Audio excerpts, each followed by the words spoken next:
Hello, YouTube. Alright, so today we're going to do a little bit of a show and tell. So, over the years, while I'm waiting to build a permanent layout, I've been collecting older Proto 2000 series locomotives. Why?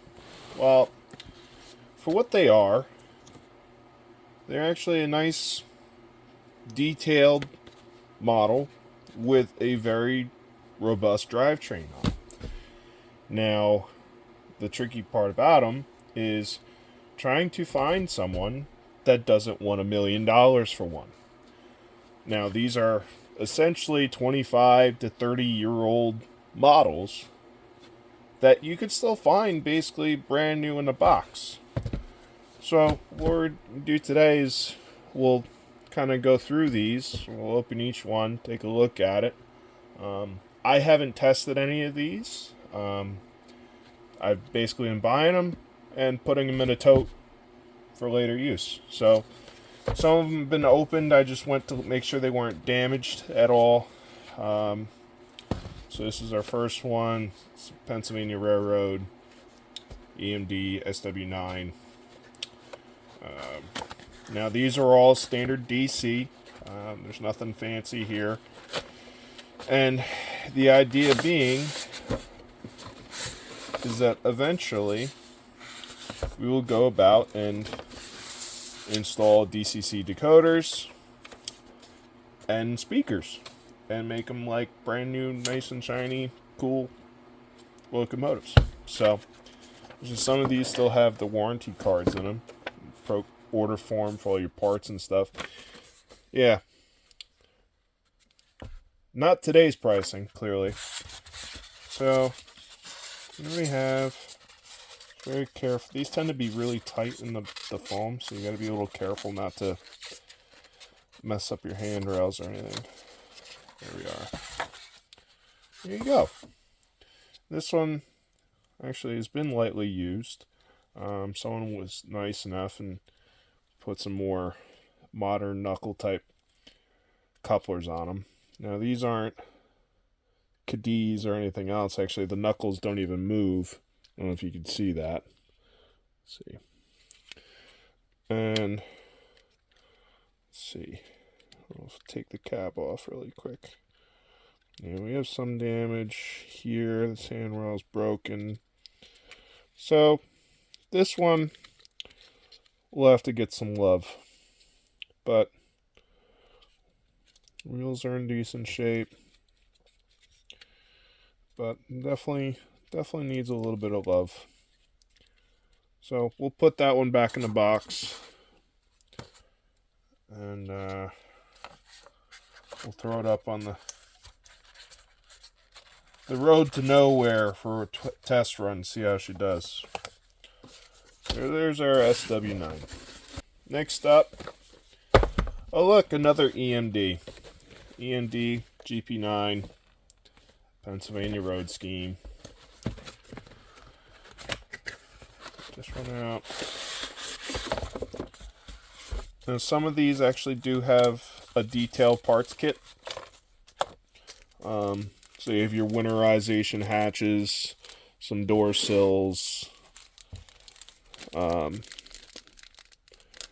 window shades. Looks like someone did put new couplers on them, on this one in particular. Oh, you have an extra coupler. Cool. Now, the only thing with, I'm sure everyone's heard by now, or if you're any familiar with these older Proto 2000s, is they like to crack axle gears. So sometimes you get lucky and you find one that's either been replaced, they have new gears in them, or you get one that's cracked. So we'll have to run this one and see what we have to do. But this one will also, at some point, get a DCC decoder and some nice speakers. So it already has knuckle type couplers on them. But we'll put this one back in the box. Now, pricing. As I stated before, you may go to a train show and someone will be sitting there at a table and they'll have a stack of these with stickers on them saying they want $100 for them. Well, quite frankly, the last time I saw it was about a month ago. And if my son wasn't with me at the time, I would have confronted them, because the same locomotive they had marked on the table for $100, I had just bought a new one on eBay for $35. So the math was not mathing. And quite frankly, if you ever have this video ever ends up in your feed and you hear me and you listen to me and you got this point in the video, do not spend more than $60 on one of these. There's no point. It's not worth it. It's a 25 to 30 year old model. Are they in good shape? Sure. But they are not worth $100. I'm sorry. Now, if you find one where someone's already went about the trouble of updating, adding a decoder and speakers and everything, okay, then it may be worth the money. But a standard DC locomotive of this vintage should not be more than $60. Oh, look. Yeah. See this one? Show special, $53. That's not what I paid. This was another one I paid $40 for. Pennsylvania Railroad, EMD SD7. Oh, this one's actually one I had opened and borrowed the shell from. This shell was from one of my other locos when I was young and dumb and sent it off a train table and onto the floor. So this one's more or less spare parts. Yeah, see, if you look even closely where the coupler is supposed to mount to the frame, it's gone. That's right. So here's another one as a replacement. Yeah, $85. Nope, that's not what I paid. So we'll go through this one real quick. I'm not going to open up every single. I have quite a few SD7s. I'm not going to keep opening them up and showing them to you. It's a waste of time. But nonetheless, get out of the box. There we go. See, a lot of these still come with warranty information and everything. That's how you know it's a newer one.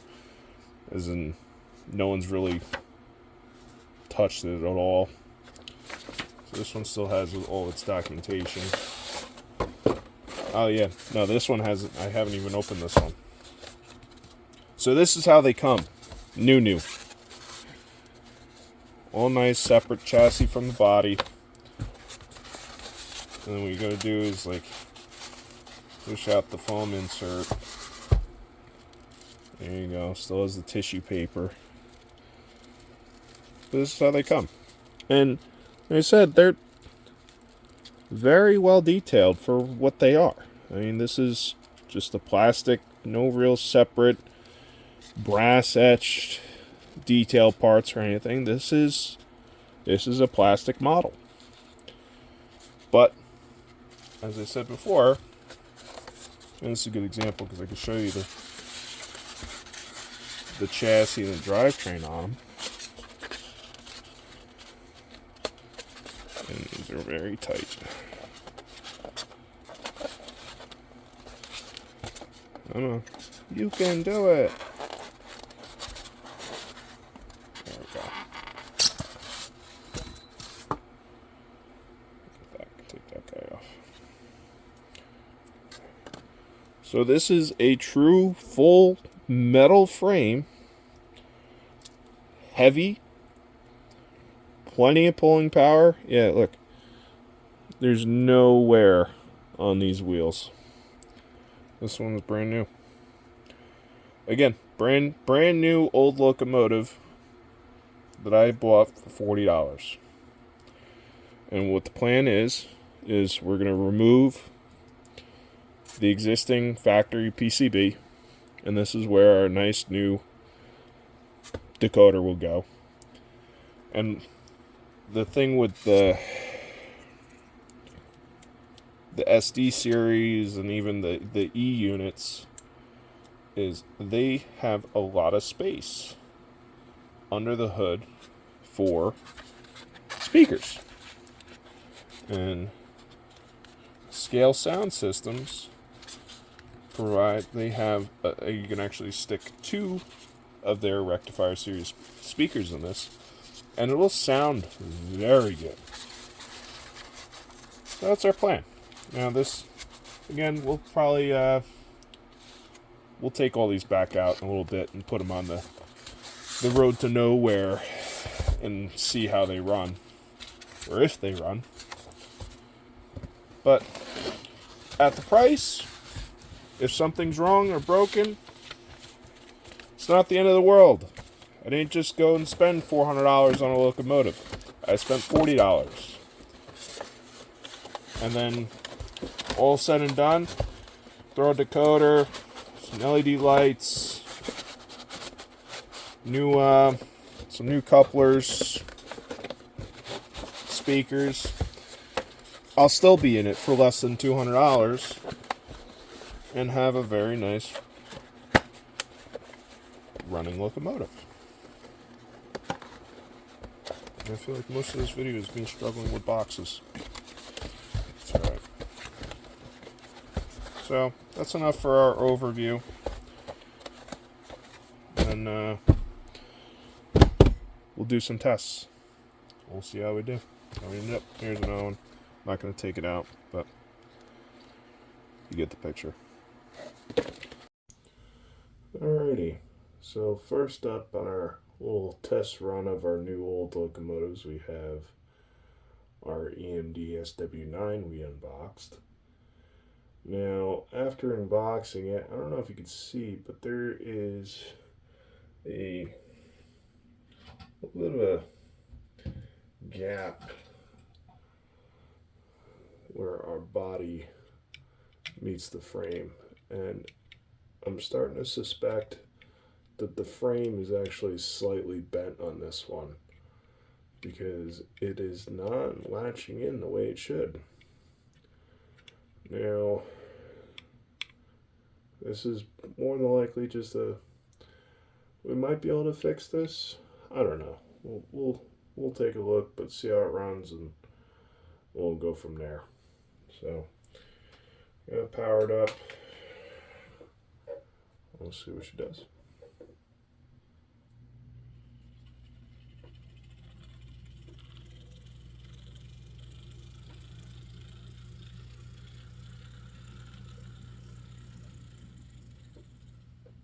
Alright. No any weird noises coming from it. I don't know if our light works or not. No.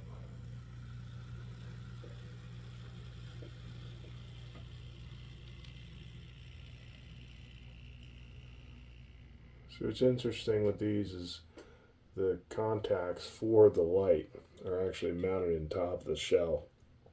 So when you clamp the shell down onto the body, those contacts pick up their power from the PCB. So I'm thinking because it's not clamping down all the way, we don't necessarily have a solid electrical connection to power the lights. But let's see, get a little consist lined up over here. So let's see,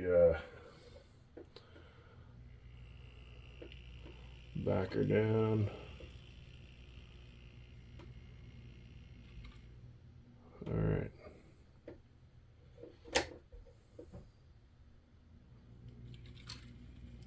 There we go.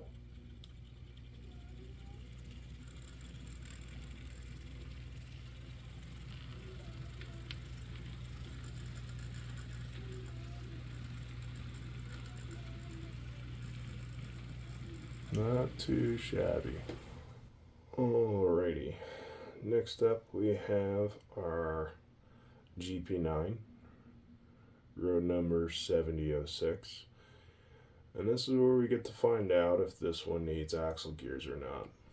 So, I guess we'll moment of truth.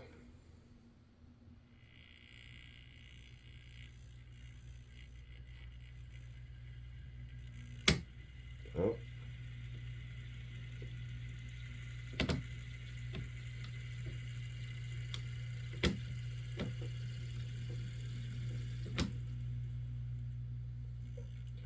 I don't know if you can hear that cracking, but that is very indicative of we're going to need to replace some axle gears. Now, you might be actually be able to see the rear of the locomotive jumps.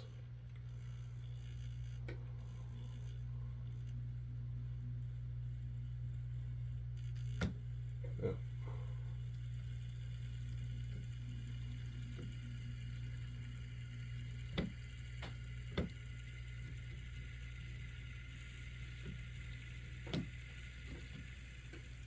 It's ever so slight, but looks like we're going to be tearing into this one. Alright, we're not even going to bother pulling. Back in the box. Alright, now we have our EMD SD7, road number 8588. Now this is the one that was essentially brand new in the box. And I was a little hesitant snapping the shell completely over this because you actually have to put the pilots on once you attach the shell. And it becomes difficult when you go to replace the couplers, but for you folks, we'll make it work. So, we'll see how she runs.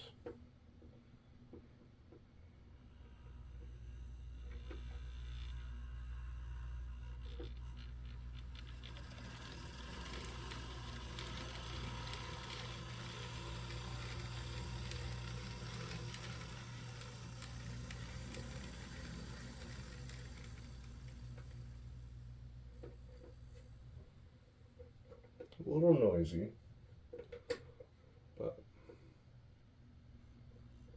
there's our lights.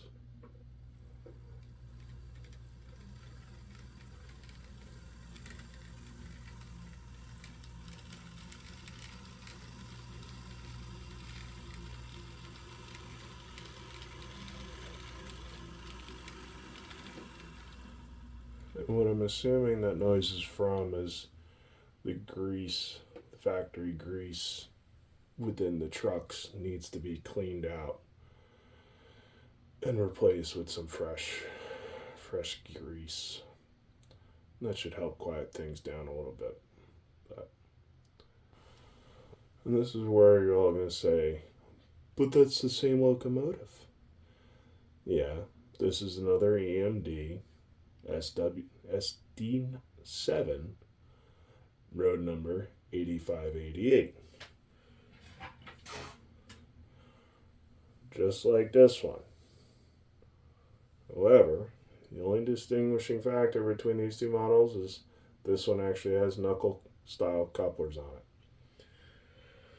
So, haven't tested this one yet, but we'll see what she does. And because we have knuckle couplers, we can pull some coal. Let's get her for a rip.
That didn't work like I thought it would. Let's see.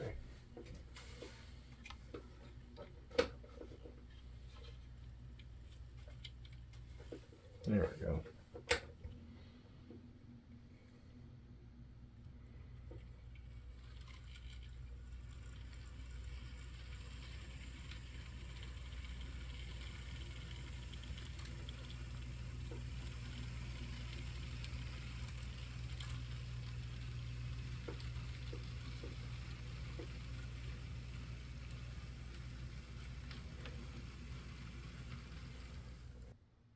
And the hope is to be able to have, I don't know, 2, 3, 4 of these SD7s all roaring down the main line. We'll see. Some good EMD sounds. One day.